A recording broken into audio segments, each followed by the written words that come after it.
We get it rolling on the Krueg Show on a Friday.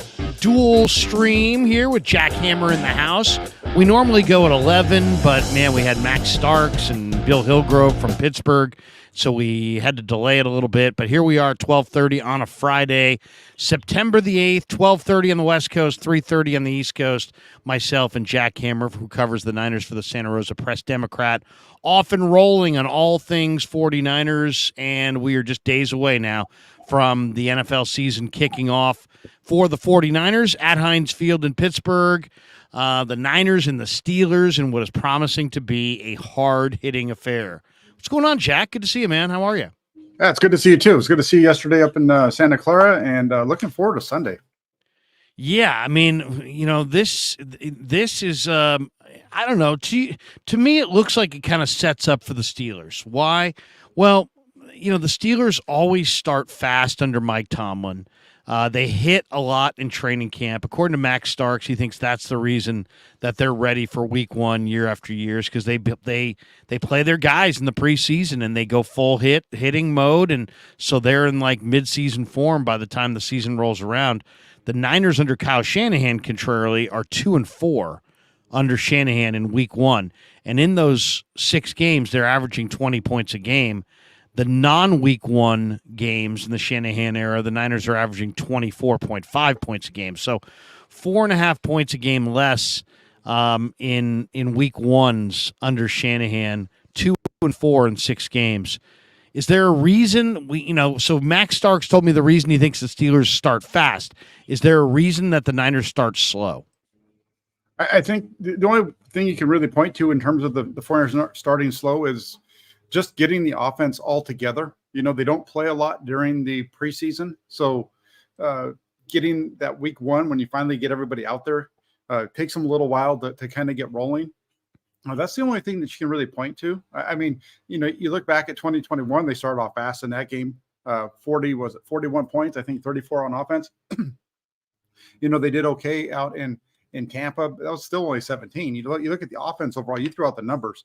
In Kyle Shanahan's time with the 49ers, week one, in his first 6 games, the offense is averaging 16.7 points per game. So it does set up really nice here for Pittsburgh. But at the same time, I would say that I think Brock Purdy might be something that's could possibly have a hand in changing that for the 49ers.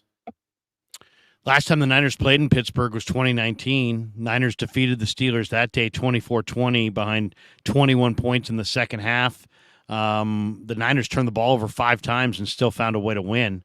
Niners finished with 15 more first downs, 197 more total yards, 23 more plays overall, a 13-minute time of possession advantage, and needed a touchdown pass to Dante Pettis from Jimmy Garoppolo inside of the 2-minute warning to seal the victory. Since then, teams who have turned the ball over 5 or more times are 1-25. So basically, if you turn it over the way they did last time the Niners and Steelers played, you're going to lose.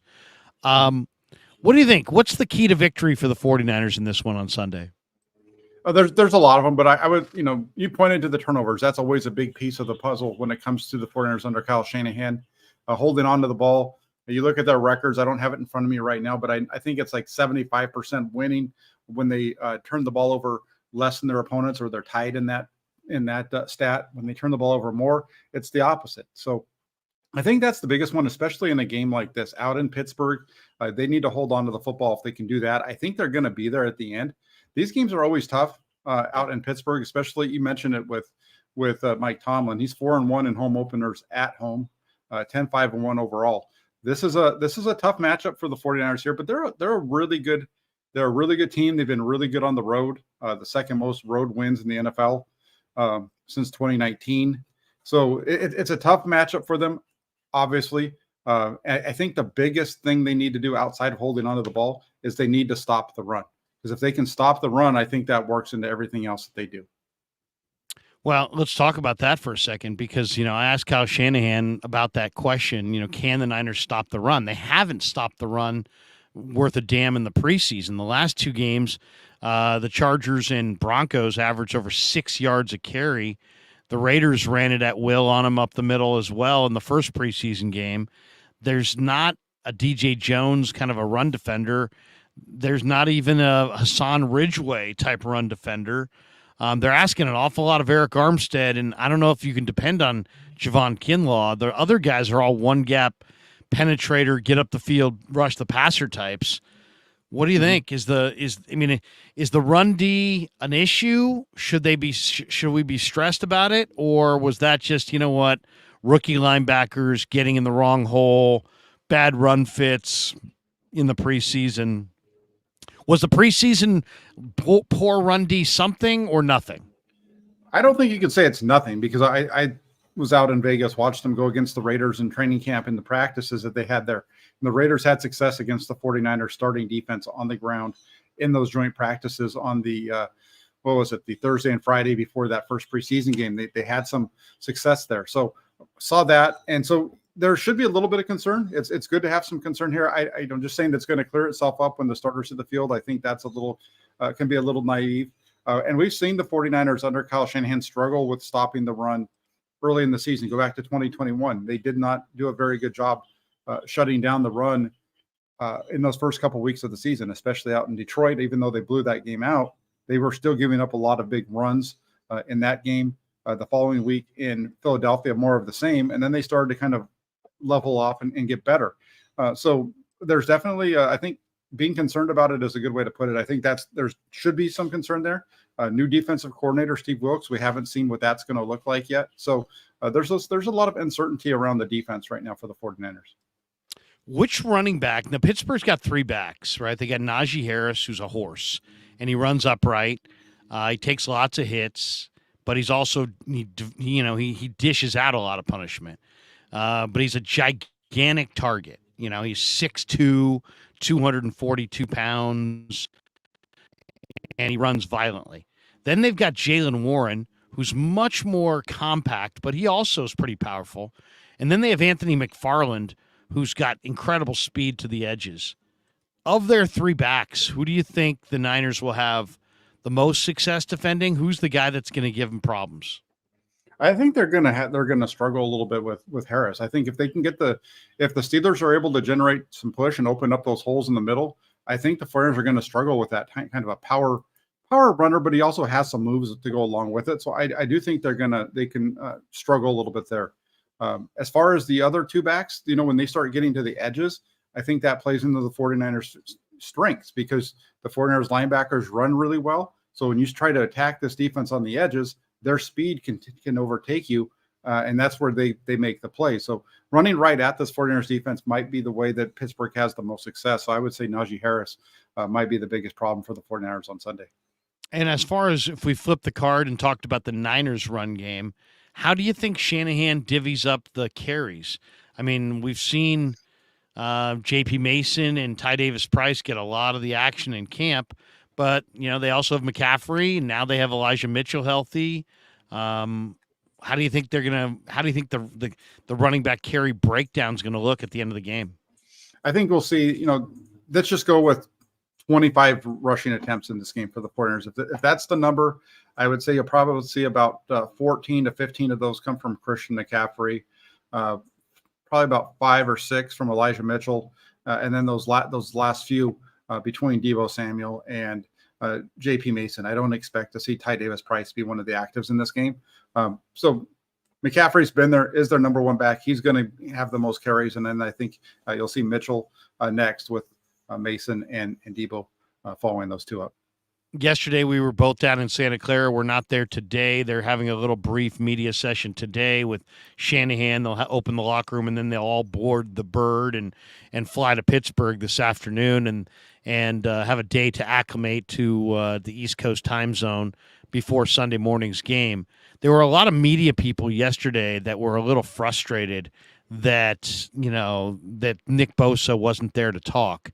He did practice, but it was on the side. He did some running. He did some drills, but more individual drills. Sounded like they're just kind of slowly ramping him up. One, do you think that they didn't, put him out there for the media? Because I noticed that he didn't actually sign the agreement, or at least they didn't put out the video of him signing the agreement till this morning. Is it possible that they had 11th hour wrinkles that the agent wanted to iron out, or you think they just didn't want to? Do you think they were holding him back yesterday because he hadn't actually put ink to paper? Or, what do you think? There were a lot of people saying, well, is it going to get done? Is it actually done? But today we actually saw video of him signing it and hugging John Lynch. So we know it's a done deal. But do you think they wanted to get that signature on the paper before they, dusted him off for the media? What would you think's going on there? Yeah, if he wasn't, I think that was the case. I think, let's just assume, let's play, go under the pretenses that video was done today. They actually got the signing done today. They could have agreed to the terms, could have had that all worked out. He comes to Santa Clara, goes through his workout, but he just doesn't meet with the media. Maybe they do that today. I'm not sure. Bosa is one of those guys. Usually during the week leading up to the game, his media session comes in the locker room on Wednesday. You've been there, that usually that's when he speaks with the media. So maybe the deal just wasn't signed until today. Had been agreed to, but it wasn't signed and official until today. So I think that would make sense. Also, that also would explain why we haven't been able to really get into the details of the contract, because until that contract is completely signed and executed and sent to the NFL, that's when we finally start to see those details. So I think that's probably what was taking place yesterday. Now, you tweeted out 4 hours ago, Bosa gets $170 million in new money added to the $17.859 million he was already guaranteed this year on the fifth-year option. So you're saying the deal is essentially 6 years, $187.859 million so 31.3 per year. Mm-hmm. So that would not be more than Aaron Donald's deal, but it is viewed as more. So is that just the way you kind of grouped it there? It's the way that it's the way that the reason I do it that way is because that's actually what the contract's going to look like. Once the numbers all come out, that's how it's all going to work. The 5 years, 170 million, that's important for the player and the agent to show that he got his guy more money. So it's very similar to like DeForest Buckner. We dealt with this with DeForest Buckner when he got traded to Indianapolis. If you remember that was billed as a 4-year, $84 million deal. Well, he was in the same situation that Bosa is now. He was going into his 5th-year option. It was an extension of that deal. So he was a 5-year deal with over a certain number. The Bosa Express coming rolling through town really close right now. But I would say that's why I put it that way, because when we start to look at the way these salary cap hits work for the 49ers, it's not going to be just 5 years and 170. It's really 6 years, 178. I've talked about it that way for a while. Mike Florio from Pro Football Talk, he discussed this a couple of days ago when the deal was signed, said it was going to be a 6-year deal. So it's we'll see how the numbers all fall when it all comes said and done in terms of cap hits. I think that's the most important piece to really look at. Now, the deal's done, $170 million of new money over 5 years. The 49ers will have him until he's 31. Through his age 31 season, he'll be a free agent when he turns 32 if they don't re-sign him again. So this is a good deal for the 49ers overall. Best defensive player in the league, I think. And it's going to be the way that they structured, we'll see if they structured this like they've done everyone else. The way that they structure their deals, there's lots of room for them to make changes down the road if they need to. Interesting little note. I'm looking on Twitter at KMBR Twitter. It says John Lynch went on with Murph and Mack and talked to, I don't know if you saw this little nugget. Supposedly Bob Myers, the former Warrior GM, is being given credit for helping out with the Nick Bosa deal. He said, little shout out to Bob Myers, my good friend. There was one point when we were at an impasse and Bob called with Krueg in my office and he just had a really good counsel. It kind of kept us going. I don't know exactly what Bob Myers may have said, but I mean, that really is interesting. I guess the former Warrior GM called and talked to Lynch and Parag Marate, and Lynch said, "You need friends when you're struggling." He called and had a nice perspective, kept us going. So there you go. Bob Myers, who knew? Bob Myers has been through some of this in the past, right? He's a former agent. Yeah, he's been through it. He knows what it's good. And the 49ers, the Warriors, they're tied together a little bit. We know that these guys were during the playoffs. Both Lynch and Shanahan were at the game, so there's some love between those two organizations. I'm sure Bob Myers and John Lynch hit it off, and so on. So yeah, it's good to see that Bob Myers, who's been through it, was able to reach out and give him some advice as far as getting this deal done. How many snaps will Bosa play on Sunday? My guess is he's going to play. This depends on how many snaps there are in the game, right? That's really what it comes down to. Sure. I'm going to put a percentage on it. I'm going to say that Bosa is going to play in the neighborhood of about 55% of the snaps. I like the idea of, in the first half, using him on obvious pass rushing downs, third downs, and then play it by ear in the second half. See how he's feeling. See how the game's going. What do you think of that plan? Yeah, that makes sense, right? You get him in there. And I think, when I say 55%, I'm basing that off of 2019. That was the last season where he had missed most of training camp. We had been injured in that camp, so we didn't really see him even in the preseason. That regular season was our first glimpse to those of us that weren't at training camp of what Nick Bosa looked like in a 49ers uniform. And the plan that you're laying out is, I think, the right way to do it. Obvious passing situations, if everything's feeling good and it gets to crunch time at the end and you need him to play more snaps and he's good to go, put him out there and let him hunt a little bit more if you need him to. If the game's going in your direction and you don't necessarily need him as much, you can kind of, ease off of him a little bit so that you're not overusing him right off the bat. A couple supers. Sarah jumps in. Hi, Larry. Hi, Jack. I joined the toolbox, so I'm ready to kick off the season. Let's go, Niners. I predict we win by 6 points. And what does it say?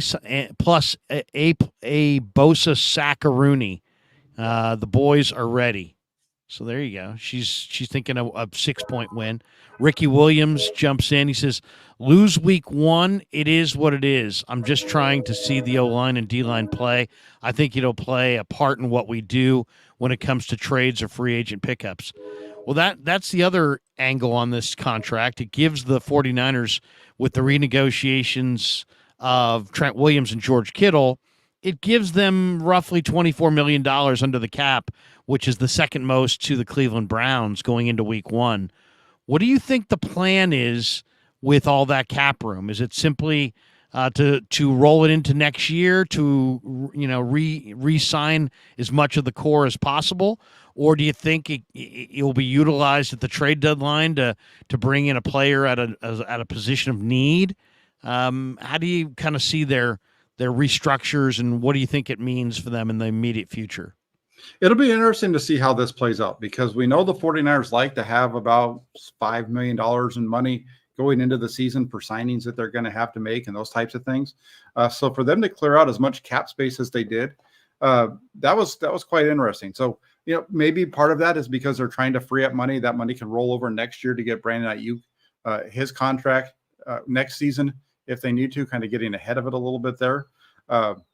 Otherwise, maybe the other thing that I put this out there too is possibly maybe what they're going to do is the Bosa numbers that we've seen. We haven't really seen what his cap hit's going to look like this year. We know what it was supposed to be. The only number that I've seen that kind of posts anything is what his cap hit's going to be. As on one of the contract sites shows it at like 18.5 million or somewhere around that for his cap hit. Maybe what the 49ers are going to do here is front load that deal so that they can get a lot of his cash taken care of this season. Next year, lower it, which will allow them to do some things with other players that they need to do. So I'm not really sure. I've seen some people floating around the possibility of bringing in a big player, those types of things. I don't foresee that with the 49ers. I think the 49ers know that they need to keep developing this roster. They need to keep building behind the depth of their top players, especially with the amount of money that they're spending on those players at this point. So I don't foresee a big trade or anything like that that's going to bring in somebody that's going to cost them a lot of money. You got guys like Brad and others in the Niner creation fan, kingdom on YouTube suggesting guys like Brian Burns. I did a video the other day. It looks like the Raiders and Chandler Jones are headed for a divorce, though I don't know that happens because there's a $25 million dead cap hit that the Raiders would take if they moved off of Chandler Jones. And he's only in year 2 of a 3-year, $51 million deal. What do you, I mean, to me, the 49ers could if you could add one piece to the puzzle, to me, it would be one more edge rusher of significance. I love Bosa, but I'm a little concerned about the backups behind Bosa. That's the position of need in my mind. What do you think? And what do you think of the idea of trying to get a Brian Burns or a Chandler Jones or another edge piece to go with what they have? Yeah, a guy like Burns, Jones, those are, especially a guy like Burns. He's a nice guy because he's been a productive player. He's a little bit on the younger side. He's a guy that I understand why people would want to go after him. At the same time, when you look at the overall structure of this roster, I don't know if going out and getting a player of that type really fits where they are. I know a lot of people point to the Super Bowl in '94 where they went out and they got all these guys. Well, they did, but when you remember, if you go back to '94 when they went out and did that, they got all those guys on one-year deals as free agents, other than the ones that they signed during the regular. But those other pass rushers that they're adding to that group were all just one-year rental, basically. Come in and hit these numbers, and you're going to get paid, these bonuses and that type of stuff. I just don't see a guy like Burns fitting into their long-term plans, and so I don't see that happening. And you start to kind of look out. I don't know if there's anyone out there that really gets you going in terms of a pass rush at this time. If there was, he wouldn't be on the market, right? Pass rushers are hard to find. If there was a guy that was just sitting on the sidelines right now, every team would be after him. So I think the 49ers are pretty much set there. I think I understand the frustration or the worry about the edge rushers, but I don't think the 49ers are much of a different spot now than they were a year ago. Charles Amenahu and Jordan Willis and Samson Ebicom, those were guys that were okay, but none of them were world beaters, and they're all gone now. And the 49ers kind of have a new group of that, and we'll see. I do think that Clelin Ferrell is going to be a nice depth piece for the 49ers. Very similar production I think he's going to be able to put together to like an Amenahu or a Willis. I think Drake Jackson's going to get some numbers, but he's not really the pass rusher that they don't have a guy. They don't have a guy where like, man, I really want this guy across from Bosa, but at the same time, they have guys that fit in nicely, if that makes sense, to kind of make it a little shorter. Yeah, I mean, I think Drake could have a bust-out year. I think he could have a 10-sack season. He's going to get a lot of one-on-ones if he can stay healthy. I think they got a better secondary than they've had in the past. I think they might be able to get a couple coverage sacks. One of the guys that, we've talked a lot about quarterback, but we haven't talked a lot about Brock Purdy. And the reason that we haven't talked a lot about Brock Purdy is that there's been so much dialogue about Darnold versus Lance, Lance versus Purdy, Lance versus Allen. Are they going to trade Trey? Trey this, Trey that. Trey just sucked all the oxygen out of the room. No offense to him, no fault of his own, but it just the conversation when it came to quarterback has all been about the backup quarterback, and we really have not talked that much about who Brock Purdy is and what exactly he's headed for as far as a career. Mark Willard from 95.7 The Game on Twitter has a prediction poll out. He said, "What's your prediction on who Brock Purdy is destined to be?" And he gives you three options. And to me, there should be a fourth option here. But he's got not the guy, a middling starter, or a legit NFL quarterback one. And it's like we're afraid to throw one more level on there. Is it possible that Brock Purdy's damn good? Is it possible that Brock Purdy is more than not the guy, more than a middling starter, more than just a legit starting NFL quarterback, that he's a very good top-tier NFL quarterback? 64.4% are going with the top level here, which is a legit NFL QB1, which I would as well in this poll. He's not, to me, he's definitely not a middling player. And I'm well beyond the idea that, oh, yeah, he's not the guy. He's going to be a backup. He's going to be a bust. I don't believe that at all. I think there's another level that Mark didn't include here because he doesn't want to be overly glowing. But it's like it seems like we're almost like afraid because he's not the biggest guy, and because there's people that have Jimmy Garoppolo scar tissue and maybe Trey Lance expectation scar tissue, that they just won't.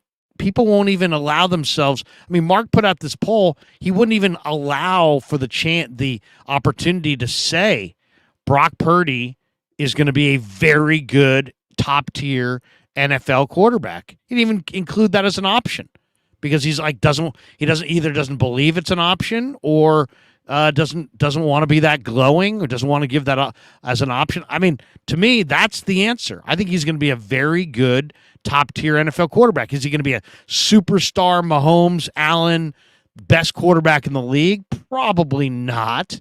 He doesn't have that kind of physical skill set, but I think he's going to be more than just a legit NFL starting quarterback. What do you think? You've watched Brock all summer. You've watched him all last year. What did you think last summer? What do you think now? I having watched Brock Purdy last summer, having watched him during the regular season, watching him now, I will say that when it comes to Brock Purdy, I think this is a guy that if he continues on the path that he started last season, he's going to be a Pro Bowler. He's going to be the first 49ers Pro Bowler since 2003 when Jeff Garcia made it. On top of that, if he continues at that level, he's going to become the first 49ers 4,000-yard quarterback since Garcia did in 2000. The numbers are just there. They all match up. And he just needs to stay healthy, play 17 games, or if he can make over 500, 515, 520 throws this season, he's going to hit those numbers. So in terms of this poll, he's a legit quarterback, number one.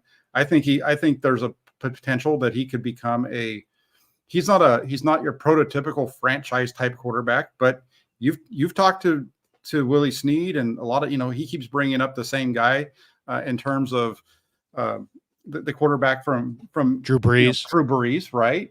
And that's kind of who I would say if he's going to be a top level guy, he's going to be Drew Brees with a little bit more mobility. He doesn't have the huge arm, but this guy can make every throw that the 49ers want you to make. He can move around in the pocket. If he just plays within the structure of Kyle Shanahan's offense and then takes his ability at times when things break down to get out of structure, I think his numbers are going to go off the charts, and I think everything else is going to follow. I did a show last week where I went through all the numbers. Basically, it was, what people aren't telling you about Brock Purdy. And you compare his numbers last year to Patrick Mahomes in terms of average depth of target, in terms of basically every statistical category you can think of.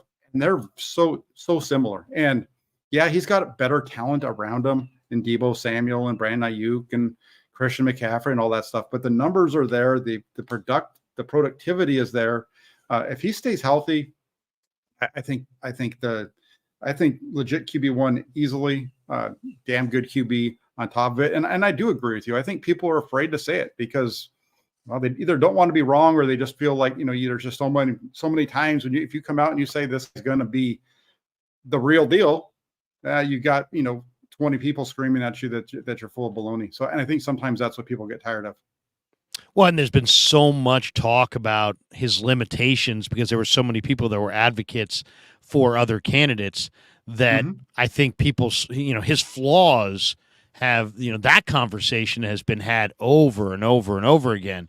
And as far as his special traits, that's like, but, and it's like almost like that conversation always is dead in its tracks. Ricky Williams says, does Brock get any MVP votes this year? Well, if he does in a full season what he did last year in 5 games, he had 13 touchdowns, 4 picks. So let's just in 5 games. Let's say you times that times 3.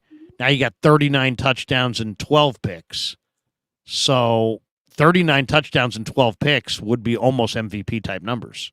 Yeah, so I think I was on your channel on the game on the channel. You guys had Coach Mariucci, and he talked about the 49ers being a Super Bowl team with Brock Purdy. Right. And my feeling of that is if he's accurate and the 49ers are a Super Bowl team this year with Brock Purdy, they go on to win the Super Bowl. Brock Purdy is going to be in that MVP conversation. He's going to get MVP votes because his numbers are going to be such that they're going to warrant that conversation. It's going to be in that same discussion as last year with Jalen Hurts and stuff like that. When a quarterback and is playing at a high level and the team is winning at a high level, that almost always goes hand in hand. Those numbers that he put up last year, like you just said, if you put those out over a full season, those are MVP type numbers. And I don't feel bad saying that. I think that if he has a season, he's able to carry that out for 17 games, he's going to be in that MVP conversation, no doubt in my mind. It's a big question about health for sure. Mm-hmm. Evoke donates, is that £5? He says, can he be the best of two worlds, being in this scheme and the plan fails yet, or still creative and evasive? Yeah, I think he's got the advantage of being in a scheme with a great play caller. He's also got the advantage of having a nice array of weapons around him, but he also has the ability to buy himself extra time. He's got mobility to make plays off schedule, and to extend plays. And I think we're going to see more of that. I think we're going to see more of that as the season goes on. This first game's a huge challenge because the Steelers have such a killer edge rush. How concerned are you about their ability to just block the Steeler front? Colton McKivitz has 29 career snaps at right tackle. He'll go up against T.J. Watt, who 2 years ago was the defensive player of the year in the NFL. And then obviously, there's Alex Highsmith on the other side. There's Cam Hayward. There's Nick Herbig. There's Marcus Golden. The Steelers' edge rush crew is phenomenal. And then you throw in Hayward inside. Are the Niners going to be able to protect Purdy in this game, or is he going to be running for his life? Yeah, I've been thinking a lot about this, and I'm writing up my article for my pregame questions to keep an eye on. This is one of them. And what I would say when it comes to the quarterback spot, I do think that Colton McKivitz is going to be better than people expect. I think that's going to be part of it. But in terms of the quick passing game, Patrick nails it right here. This is the direction I'm leaning. Is I think Brock Purdy helps his offensive line out. If the 49ers come out and they're just working their offense and he's able to get the ball out quick, I think that helps him out. We saw that in Philadelphia, that first possession, until they decided to get a little aggressive, a couple quick throws, get the ball out of your hand quick, move the ball. And I don't, if they kind of stick to that kind of a game plan, I think that helps him out. If they start to drop him back, 7-step drops, deep play action, those kind of things, that's where he's going to be in trouble. So I think, you look at this game, talked about a little bit earlier with the running game of the Pittsburgh Steelers. Kyle Shanahan has to have some patience here. He needs to take this game. He needs to just kind of let it come to him, not be over aggressive early on. Just let Purdy and let the offense work. Let him hit these guys underneath and then see if those guys can bust one. Because this is a pass rush that if you're dropping back, it's going to be a long day if you're dropping back too much. I think for the 49ers, they need to establish that quick passing game early and really stick to it until an opportunity opens up later on. Yeah, I mean, and if you can, I mean, get a lead and start running the football a little bit. The one thing I wonder about is I don't know how good the Steeler offensive line is. I don't know if they'll be able to run it on the Niners, and then I don't know exactly if the Niners will have success running it on the Steelers. To me, the team that can establish the run is at a decided advantage in this game. There was also an interesting story earlier this week. Patrick Peterson, who came over in free agency from Minnesota, and the newest Steeler, though he's a veteran, the Niners know him well from all those years where Pat Pete was in Arizona. He went on the All Things Covered podcast, and he said, there is some tell signs out there that tells us what plays we're going to get from those guys in certain situations. When I get my pick Sunday, we'll talk about it. So Peterson's played against Kyle Shanahan offense 9 times in his career. He has no interceptions against Shanahan offenses. He did get into a little scuffle with Brandon Ayuk, and Ayuk body slammed him. What do you think? I mean, Brock Purdy was asked about this. He kind of took the high road and was like, hey, man, I'm from Arizona, and I've always been a Patrick Peterson fan, and it was competitive. He goes, it's the competitive nature, I guess, in football. He dropped a we'll see.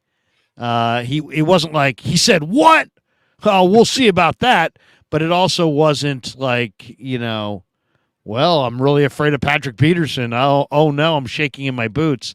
Purdy just gave the simple, well, we'll see. We'll see.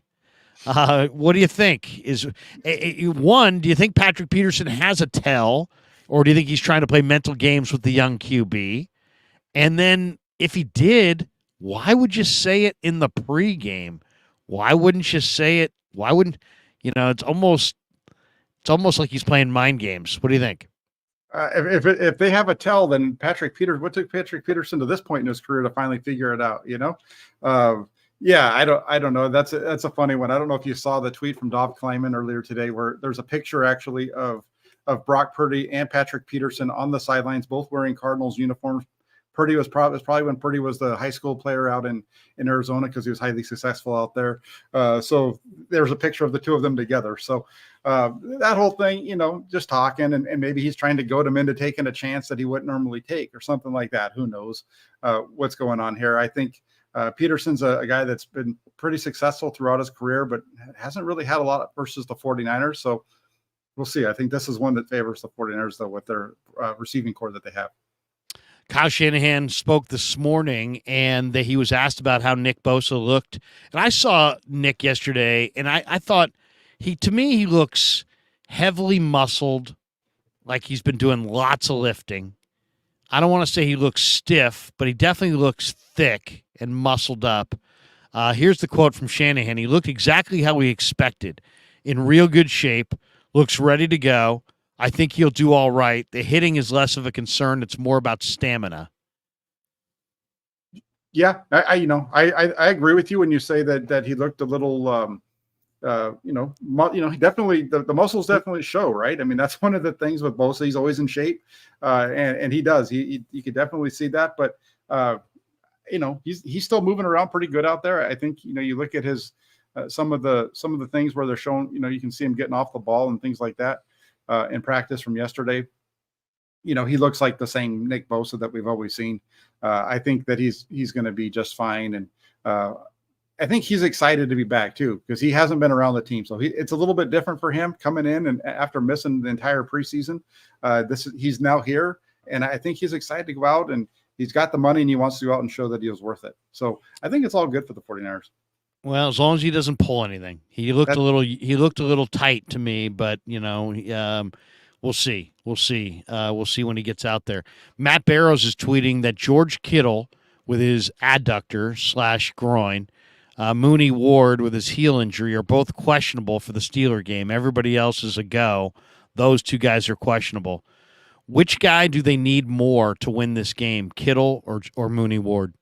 Man, that's a good question, especially with everything we just talked about when it came to Brock Purdy in this game and getting the ball out quick, to help the offense and that kind of thing. Kittle's a big piece of that, so I think they really need him on the offensive side. But I'm going to go with Mooney Ward. I think he might be the guy that might be more important in this game, because you look at the Pittsburgh Steelers offense and their passing attack, and they have some really good receivers over there in Pittsburgh this year.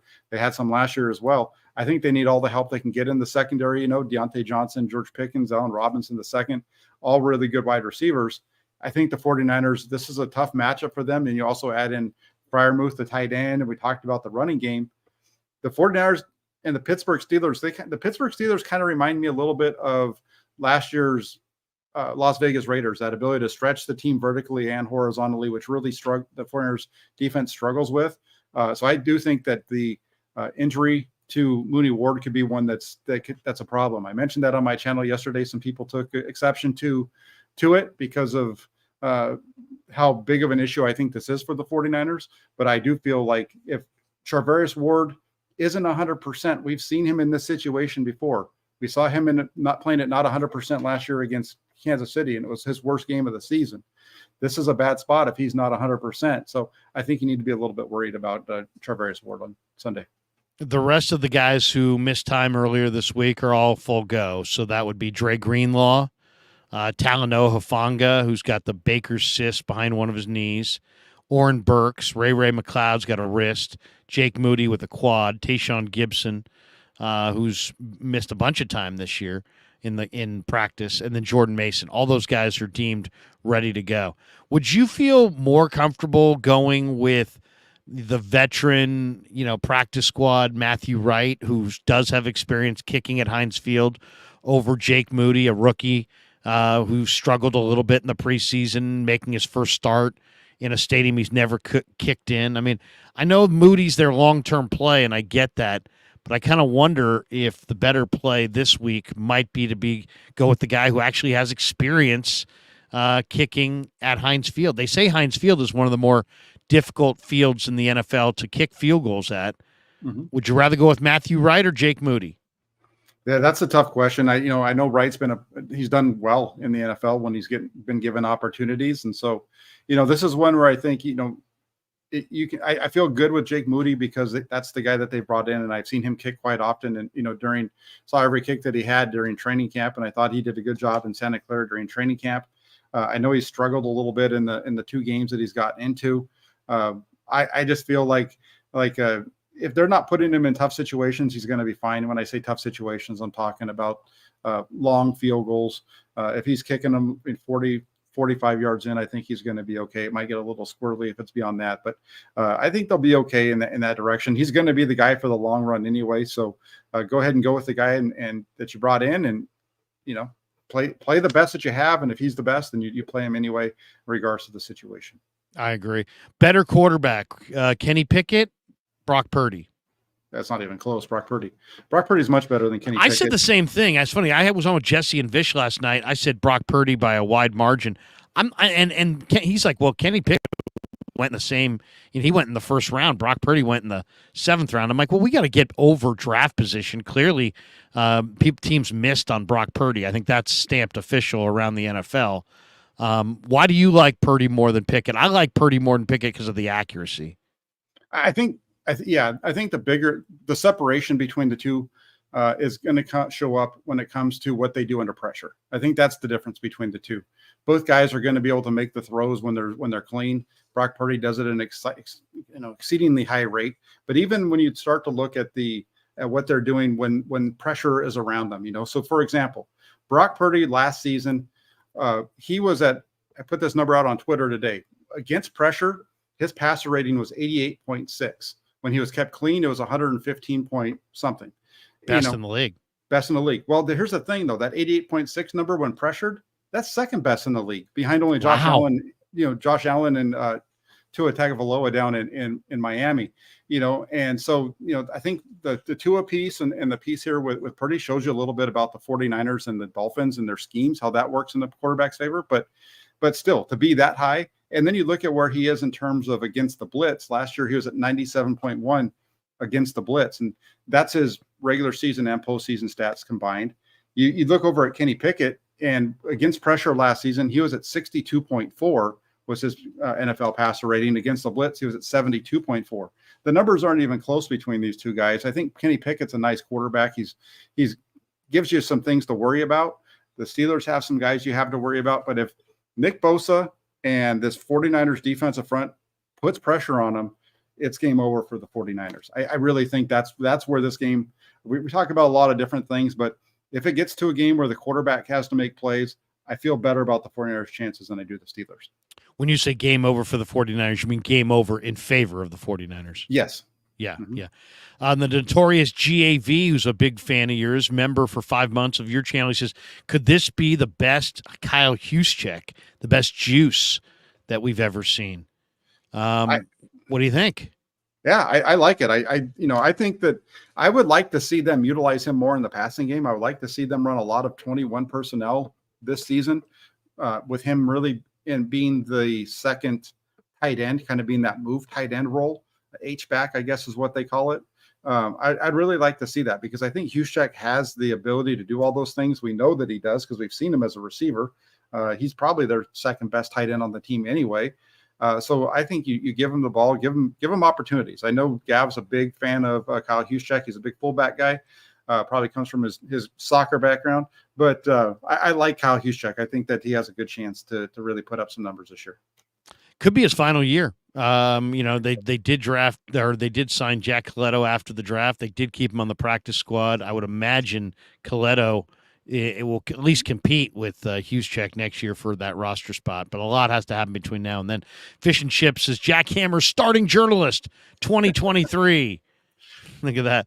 We got Ricky Williams in the house. He said, this is a big game for Coach Steve Wilks. Also, at what point do we hit the panic button if the Steelers take it to us, especially in the pass game? Well, what kind of concerns do you have for the 49er defense? Wilks is I'm wondering how Wilks is going to deal with real pressure and real criticism He inherited the number one D. There's nowhere to go but down. Mhm. The Niners were number one against the run. They were number one overall. Now he takes over. The run D hasn't been there this preseason. I asked Shanahan about it, and he admitted that it wasn't good in the preseason, but seemed to take not put a lot of credibility in the preseason results for a number of reasons. I'm wondering about Wilks overall. Some people feel like Wilks is going to be the fall guy if things don't go well this year. I just see Wilks as being a guy. I'm interested to see how he responds as far as publicly if there are struggles. Does he, because he seems unlike D'Amico, who's just everybody was great, everything was great. Steve seems a little bit more real, a little bit more edgy, maybe a little bit more verbally critical publicly of his players. I wonder if they get gashed by Najee in the run game. Does he call out guys in the presser? Does he name guys? Does he just wear it all himself? And then if he does call out guys, what's the impact of that? These guys have played under D'Amico the last few years. They're not used to being called out in the media. Mm-hmm. What do you think of the Wilks? And then I look at Wilks' resume, and I'm like, wow, he's got an impressive resume. And then you look at how many different stops he's had in the last 20 years, and he just kind of keeps moving. And I'm always weary of people who are nomadic in their careers. What do you think? Is Wilks going to continue the defensive dominance that we've seen from Saleh and D'Amico, or does the defense going to backslide despite the presence of Hargrave? Well, the first thing I'm going to say real quick is I think when you look at the way people at all of his other stops have talked about Steve Wilks, one of the things that always comes up is they talk about him as a leader. They call him a leader of men, the way that he handles the locker room and so on. So I think if there are issues, if there are some struggles, I don't think he's going to really call people out. He might say something if he's asked specifically about a player or something like that, but I don't expect to see him step up and all of a sudden he's ripping, Eric Armstead for for not staying in the hole or whatever. I don't see that from him. I am interested though to see how he handles this team, because this is a defense that's done very well for itself. Going back to 2019 with just being a team that doesn't blitz a lot. They just get after you with their front four. They do pick their spots with those blitzes. And I'm interested to see where he puts a stamp on this thing. If he comes in here and he's trying to blitz all of a sudden, what is that going to look like? Is that going to open them up to big runs and gashes up the middle and that type of thing, because they're out of gaps because of the blitz? So I think that's more of what I'm looking for, is just to see what his defense looks like. Is it the same as what we've seen in the past, or does it regress in some way? And if so, what is it about him that's causing that? What do you think Wilks' game plan is going to be? Let's talk about the game plans of the on both sides. Let's talk about the Wilks game plan first. What's his game plan to defend Pittsburgh? Are we going to see linebacker blitzes? Are they going to get it done with just their front four? I mean, the one thing that is, somebody brought up in the chat that I think is a fair comment. Kenny Pickett in the preseason played 5 series. He led them on 5 touchdown drives in those 5 series. So he comes into this game in a good rhythm. How does Wilks interrupt that rhythm? I think you just need to put some pressure on him. The numbers are good for Pickett, right?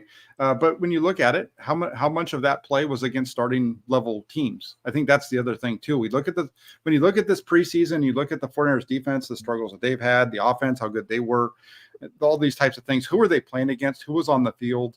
The 49ers starters have barely played at all in these preseason games. It's been almost all backups and their depth players for the most part, with a couple of exceptions. So I don't think we really know exactly what we're going to get from this team in terms of what the way that I would attack the Steelers if I was Steve Wilks. I think in this game, because they use 3 wide so much, I think you're going to see a lot of that nickel and dime. So you're not going to see 3 linebackers on the field. You're going to see a lot of 4 down linemen, a lot of 2 linebackers, a nickel, maybe an extra safety every once in a while in the box, which is something that they do have done in the past as well.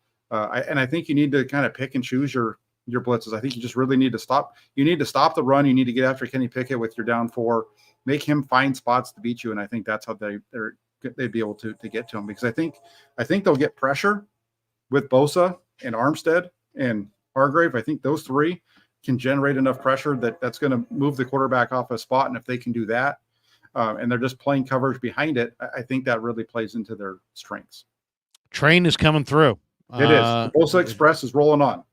The train is coming through.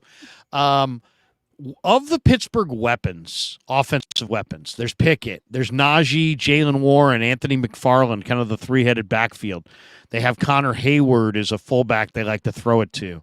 They've got a couple tight ends, Freiermuth, who's excellent down the seam, one of Pickett's favorite targets. They also have the gigantic rookie out of Georgia, Darnell Washington. And then, they got three wide receivers of note in Deontay Johnson, George Pickens, Allen Robinson out of the slot, probably against Demo Lenore. They also have Calvin Austin, the third, who's pretty dynamic in his own right on gadget plays and definitely as a return man. Which of their offensive weapons do you think Wilkes stays up at night this week thinking about? Who's the guy that you're like, man, I would love to take that guy away? I think you need to watch out in this one for the wide receiver George Pickens. His ability to go deep and take you deep it could be a problem. Especially again depending on how they match him up. If you get him matched up one-on-one with Charvarius Ward, I would take that deep shot on Charvarius Ward. We've seen him struggle with that, and especially if he's got a little bit of an issue going on with his heel, get George Pickens, who's a big deep threat type of guy, and they'll give him 50-50 balls and whatnot. Line him up on Ward, take a shot. That's what I would be worried about that if I was Steve Wilkes, that they're going to line him up and they're going to do that a number of times, because we've seen Ward struggle with this. We saw him struggle with it in the postseason. I really felt like last year down the stretch, the 49ers best cornerback was Deommodore Lenoir, not Charvarius Ward. He did very well during the end of the regular season, into the postseason. Charvarius Ward seemed to struggle a little bit there, and I think that would be what would scare me the most, that a little bit of a foot injury there, and the receiver just has his ability to get down the field and make big plays. That'd be concerning to me. Teasy jumps in with Deontay Johnson he's surgical all over the field. Pickens is a big play guy for sure, though. No question. They got Deontay Johnson, I think, is probably the best receiver that nobody talks anything about. Yes. Like you could say, hey, who are the best receivers in football? Nobody ever says Deontay Johnson, and yet he's pretty damn good. We got this one on the Super from NFL Fans for Life. He said, defense has been carrying this team for years. It's time for Kyle and the offense to carry this team. If the defense struggles, no excuses. Yeah, mm-hmm. I mean, there's always going to be a little bit of give and take. All right, let's flip it over and talk about the 49ers on the offensive side. What's Kyle Shanahan's game plan? They got a fierce rush. They're a hard-hitting bunch. Cam Hayward's got double-digit sacks inside, but then they also have TJ Watt, Alex Highsmith, Nick Herbig, Marcus Golden, some pretty active inside backers and Landon Roberts, Cole Holcomb, new guys. They got Mark Robinson, pretty athletic player. They got kind of a remade secondary. Minka's the star back there at free safety. The rest of the guys, I think, are pretty freaking ordinary. Patrick Peterson, Keanu Neal, Levi Wallace, Chandon Sullivan, Desmond King, Damonte Casey, Joey Porter Jr. in his first start in the NFL. I don't know. I this is one of the reasons I like the Niners. Is I think if the Niners can block the Steeler front, I think the Niner receivers can make plays against the secondary. And I kind of think the game plan is going to be for Shanahan to get Landon Roberts and Cole Holcomb, get them playing pass coverage. The Niners have thrown it a lot to their backs. There's been a lot of the quick game, short game, bootleg game. I think we're going to in practice this summer. I think we'll see a lot of that in the games. I think they'll put Holcomb and Roberts as the conflict defender and kind of pick on those guys in space. What do you see as Kyle's game plan this week? Yeah, I would go right back to what we've seen the last two preseason games. I would come out, throw in the ball, underneath stuff, just like those quick throws, get your guys the ball in space against those linebackers. That is where I think the 49ers offense, their biggest advantage is against the linebackers. If they can get get matchups with those linebackers, I think their best way of doing that is probably going to be through the quick passing game early on. I think the 49ers, if you're going to run the ball, it's it's there for you too. But the problem is you got to get pushed. You got to get past that defensive line. And there's some tough guys in that defensive interior to move. And the 49ers have struggled to really generate any kind of movement along that offensive front. And so I think you opened up the game with a quick passing game, attack those linebackers, like you said, try to, a little bit, the bootlegs and one-on-ones there, choice routes and those types of things. And I think that really plays to your advantage. And you got to be patient. And then when an opportunity opens up, you take it.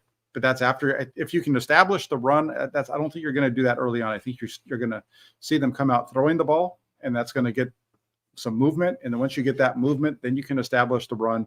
And then once you establish the run, then you come back, because now you've got them kind of in between. And that's where that play action game takes effect. I don't think that, I think he was a little premature on that in Philly. I think I would like to see him learn from that lesson here on Sunday. Kind of just stick to the shorter stuff and really work it and keep your defense off the field as well. Couple last ones before we call it quits here. I guess Matt Barrows, our good buddy from The Athletic, went on 95.7 The Game, and he was talking about Brock Purdy. And this is what he said. He said, Brock's superpower is not his arm. It's not his size or his ability to break tackles. He says his brain works faster than most rookies or any rookie that I've ever covered. We really don't talk about Purdy that much, but he does seem somewhat unflappable. And if there's one thing that to me, it's a combination of the footwork in the short game, the bootleg game, the play action game is on point.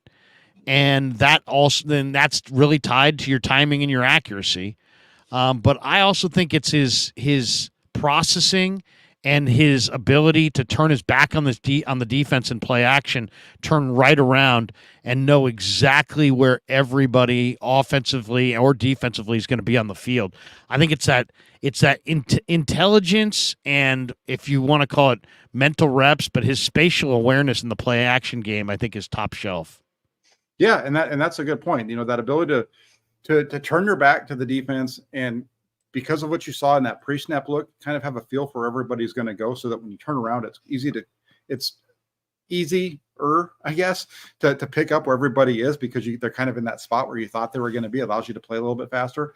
And so I think you're right. I think, and I agree with what Matt said. I think that and we've heard this from Steve Young too, right? He's called them, Jedi and all that kind of stuff. He's got the Force, is what he says. And I think Brock has a good feel for the game. I think that's really what everybody's kind of talking about here, is he just has a good feel for what's happening. He understands how the offense works. He understands where the defenders are going to go based on that. And so I just think he has a real good, it's just a really good feel for it. And he just plays the game and he just lets it come to him. And it's just so natural. Dave Lombardi tweeted out, he said, Charvarius Ward with the heel, George Kittle with the abductor, both officially listed as questionable for the game, but both practiced, and it certainly seems both will play. So there you go. That's maybe a little bit more positive report than what we've seen. Do you find it refreshing that this, now that Lance has been moved on to Dallas, that it's like it's become more about football and less about soap opera quarterback drama in the last week? Yeah. No, it's good. There's still some. I'm not blaming Trey. I'm just saying that, what I'm saying? No, it's never been Trey's fault. It's right. never been his fault. He's just a player. It's the discussions, and he's never been one that's come out and said anything publicly to create any kind of the divisiveness that we've seen amongst the fan base when it comes to the quarterback position and the discussions that we've seen around that. It was never about Trey. But I mean, from him, it was about him, but it wasn't from him, if that makes sense. So I think that, it's nice. It's nice to be able to just focus on football again to a certain extent and really kind of hone in on the things that they do. And I know myself, I've been one that's been more than willing to talk up Brock Purdy this offseason. I think that he's done a very good job last season. A lot of people, didn't like what I had to say about it when it comes to Purdy's performance last season. And, now that Trey Lance isn't here, you're starting to hear a lot of those same things that I've been saying all along. That's becoming a bigger part of the discussion now. It's kind of interesting how that kind of transpires. Yeah, Fish and Chips says Wilkes will take it out of a journo's chin strap on. I have no idea what the heck that is. I think he's telling us that if he struggles, that he's going to take it out on us. We better have our chin straps on. I think that's what he's saying. I gotcha. Well, that's my he seems very like a straight shooter, and he also seems like he doesn't really cover anybody. So once the bullets start flying for real, does he kind of take ownage of it, or does he, say, hey, we didn't do it, and it was this guy and this guy and this guy who didn't do it? That to me is going to be interesting. Is there anything that you can point to why the Niners start slow? They're 2-4 in week 1 under Shanahan. The only thing I can think of is just the fact that the offense is a little difficult, and they don't play a lot together. They practice together, but they don't play. They don't really have that. So it takes a little bit of timing for them to get into the flow of things. That's the only thing that I can think of as to why the offense has struggled a little bit. At the same time, you go back, you look at 2019, like I said, they put up 31 points in Tampa, 17 on offense. They moved the ball well there. I think Garoppolo had a bad interception down in the red zone, if memory serves me correct, in week 1 in Tampa that took points off the board. You go to 2020, they're at 20 points again there, and there was a couple of bad plays from Garoppolo that, so I think a lot of it, as I'm speaking through it, I think a lot of it goes back to the quarterback play, the type of play you're getting out of that quarterback position. That's why, again, I'm high on Brock Purdy, and I think if he goes out and performs in the game, they feel like they need to put a little bit on his shoulders, and they allow him to play a little bit of a quicker game early on. I do not worry about putting more on Brock Purdy's plate than they need to put on there. I think if they feel like they need to lean on him in this game, do it. He's your quarterback. You put everything, all of your chips are on him. You've gotten rid of Trey Lance. Behind him, you have a guy that's only, a veteran who's, been whatever in Sam Darnold. But Brock Purdy's the guy. He's a captain. That's the other thing. They named him a captain. Last year, their starting quarterback wasn't even a captain on the team. I got into a back and forth on Twitter about this one too, and to me, it just shows so much of where this locker room is that Brock Purdy is the starting quarterback of the 49ers and that he's a captain. He's the guy. I think they see him that way, and I think he's going to be just fine. I'm looking at the weather. They're saying 60% chance of rain on Sunday, temperatures between 65 and 76. So it'll be perfect temperatures, but a 60% chance of rain. Does rain in any way, I mean, we saw rain last year in week 1. Mm-hmm. Hopefully it won't be anything like that. What do you think? Does rain impact this game, or either side? Does either side have a decided advantage in a rain situation? I think looking at it right now, the rain situation's really changed from what it was a couple of days ago. I'm just looking at it now. It looks like there's going to be more rain throughout the game period than there had been a couple of days ago. I was looking at it, and it looked like the rain was going to just be in the beginning, but it looks like it's going to carry through. That can definitely play a part in it. And I think if it's raining, I think it plays more to the team that can stop the run and run the ball. I think when the conditions are poor, you've got to be able to get things on the ground. I think the 49ers are built that way. The Steelers are built that way too. And so it's which team, if they're both able to find some success on the ground, and that's the direction they're going, which team can actually come up with a stop, right? So we'll see. I think I do. You saw a little bit of Purdy last year in the rain against Seattle in the wild card game, and he struggled a little bit with that. So, throwing the ball in the rain isn't easy. You can make some throws. You're going to miss some throws. I'm interested to see how it all plays out. Well, it'll be interesting to see because, wouldn't it be so apropos if we did an entire off season of, well, Trey didn't play well against the Bears. It was a monsoon. And then, you got people arguing about who looked good, who didn't look good, and the excuses. And now all of a sudden here's Brock in week 1. And, what if he just struggles and it's a monsoon? Will the people give him the benefit of the doubt the way they gave Trey the benefit of the doubt, or will it still be like, doesn't matter? It does not matter. Fish and Chips says more quality, like the Mr. Bill Hillgrove piece. Well done. Yeah, I had Bill Hillgrove on, the longtime voice of the Steelers, who was born in 1940 and has been doing the game since the 70s, like 1974 or something like that. We had him on earlier, and it was a real pleasure. I love doing that kind of stuff. We will do behind enemy lines type stuff each and every week. That's the beauty of having your own channel and having the ability to tape something at any point. It's really easy to pop guys in and out of here. And we had Max Starks this morning. We had Bill Hillgrove. We'll do that every single week. We'll have more guys like that. And Shane says, Jack and Larry, best in the biz. Jack, we'll miss you in Pittsburgh. Heading to Steakhouse now. Had to say Niners 27-17. Pro Bowl Purdy. Maybe see you in Miami. Or see you in Minnesota, I should say. Jack, what's your final prediction on this one? I'm gonna keep the score a little bit lower. I'm gonna say if the 49ers are gonna pull this out, it's gonna be a 23-21 49ers. And I'm even gonna go with Jake Moody. Jake Moody's gonna kick a field goal to win, put the Niners up 23-21. It's gonna be 21-20. He's gonna drive down. He's gonna put it through the uprights. And the Niners come home 1-0. I'm gonna say Sean 951 Niners had my pick earlier. I was going 31-17. But I think with the rain, I'll go, it's going to be 27. It's going to be 17-17. Niners are going to get a touchdown to make it 24-17.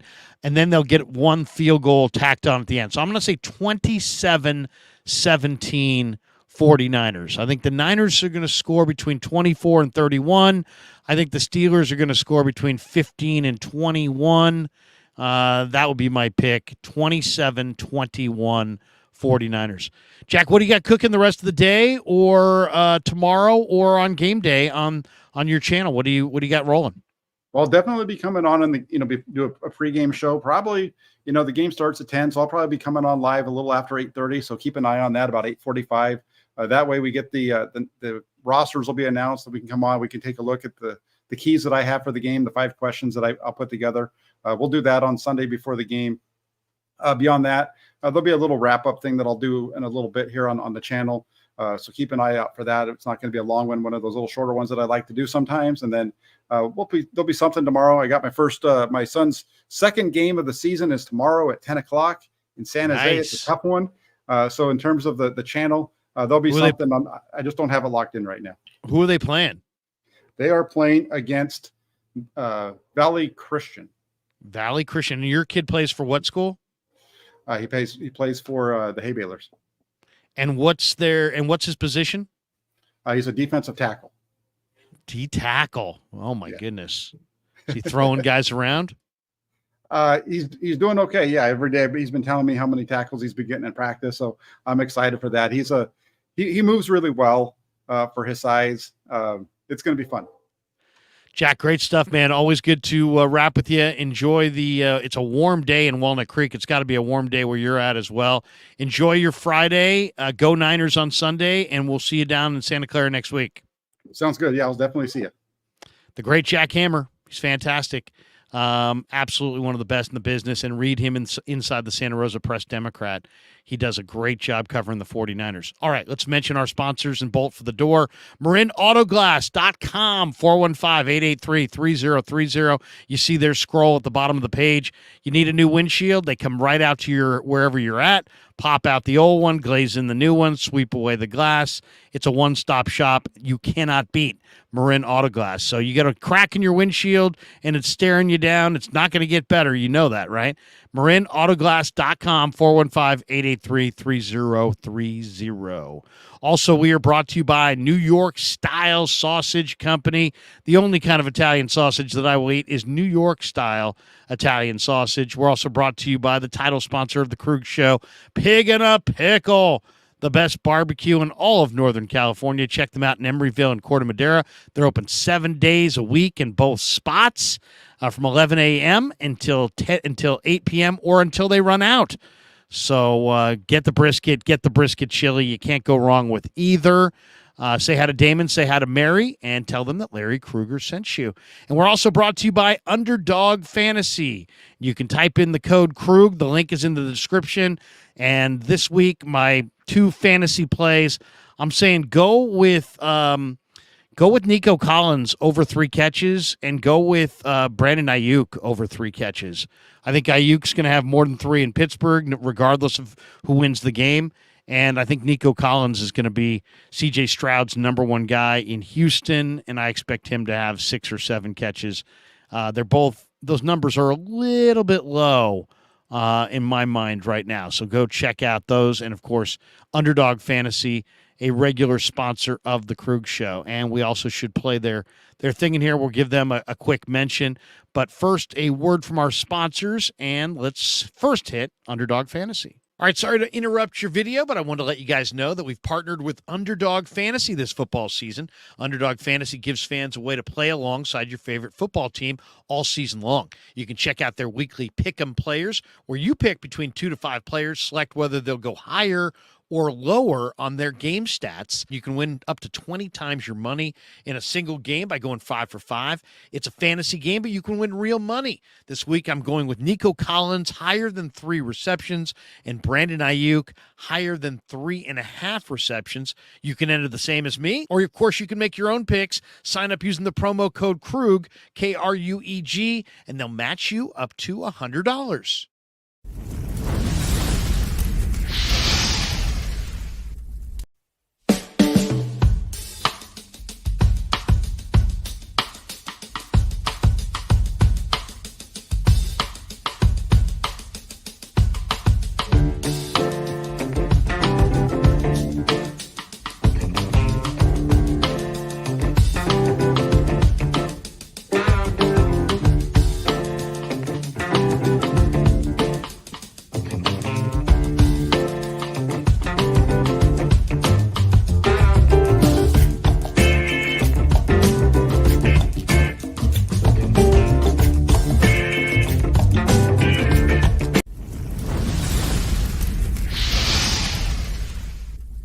So New York style sausage was started over 70 years ago. We are the largest producer of fresh Italian sausage on the West Coast. What makes our sausage in New York style is really the recipe came from back east, from New York, from Connecticut. If you look at all of our labels, there's maximum 4 or 5 ingredients, which we're really proud of. There's no preservatives, no MSG, fresh in, fresh out. The pork comes in fresh, goes out fresh. There's never any freezing throughout the process. We've always used fine quality cuts. We're never gonna deter from that. It's one of the reasons why our sausage is so good.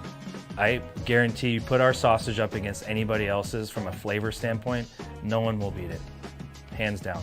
Hey, do yourself a favor and do me a favor. Go buy a package of the New York style Italian sausage. Guaranteed you will love it, guaranteed.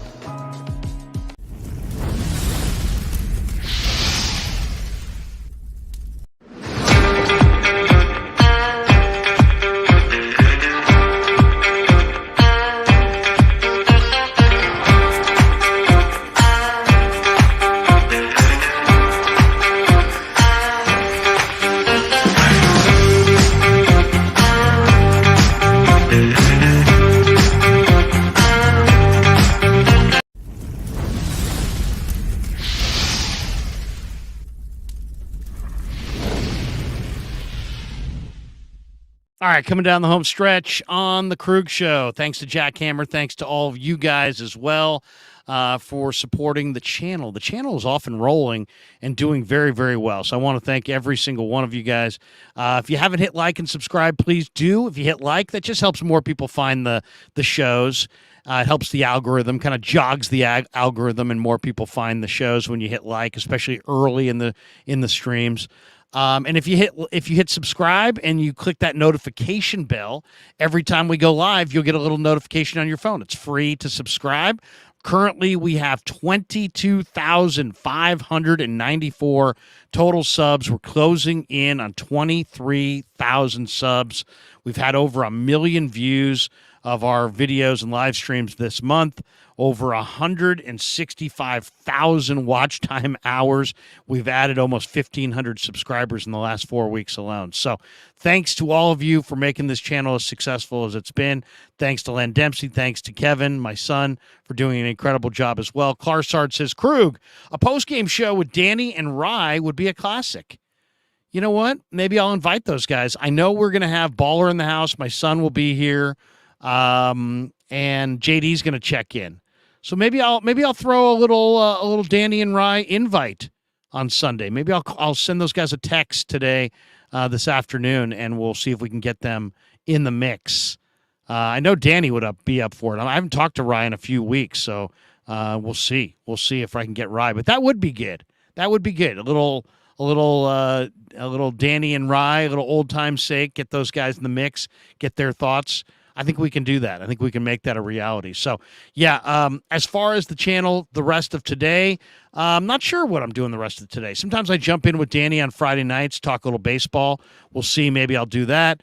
Tomorrow morning at 9 a.m., the coach will be in the house, and we'll break down Niners-Steelers again.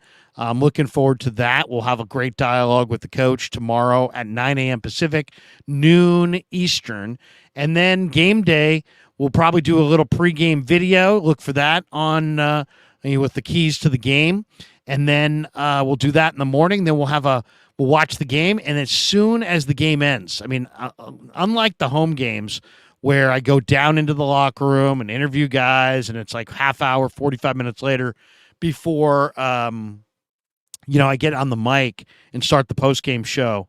Since they're in Pittsburgh, as soon as we get to the 2-minute warning, I'm sitting in the studio, and as soon as the game ends, we're going to go live immediately.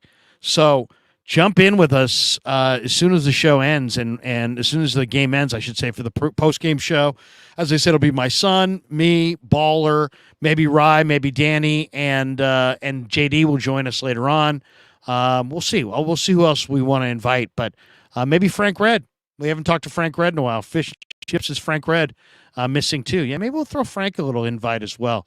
Dusty Gold says, "Where's Gary, Larry?" You know what? I called Gary a few months ago, and we talked, and he was doing some stuff in August, but he said after Labor Day, which was just last Monday, he said, let's get together. So I'm going to give him a call here in the next week, and hopefully we'll go hang out a little bit. I'd love to have Gary on the channel.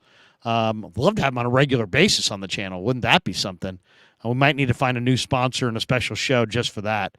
So if you have interest in having your company being the title sponsor of Get Gary Radnich Out of Retirement for a once-a-week hit on the Krueg Show in a video format, that would be very cool. I'd love to work on that. I'd probably need to almost compensate Gary to make him do it because he's so tied to his post-media life. But who knows?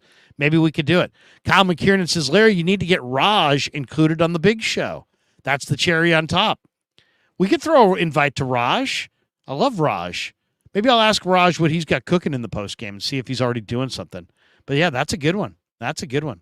Raj has got the massive audience as well on the YouTube or on the IG. Fish and Chip says, Ratto won't do YouTube. Seen him on CamBR, but not with Larry or Damon. I don't know Ratto that well, to be completely honest. I have never invited him on the show. It's not like we've invited him a bunch and he's turned us down. I haven't invited him on. I don't know that he wants to be on, but I got nothing against him. He's a good man. All right, that's going to do it for us. Hope you enjoyed the show. Thanks to Jack Hammer. Thanks to all of you. Go Niners. Enjoy a warm Friday around the Bay Area. And catch me in the morning with the coach. Catch me on Sunday after the game. Have a great weekend, everybody. Yeah, never met a man I've been scared of. Careful, you gon' get exactly what you asked for. Careful.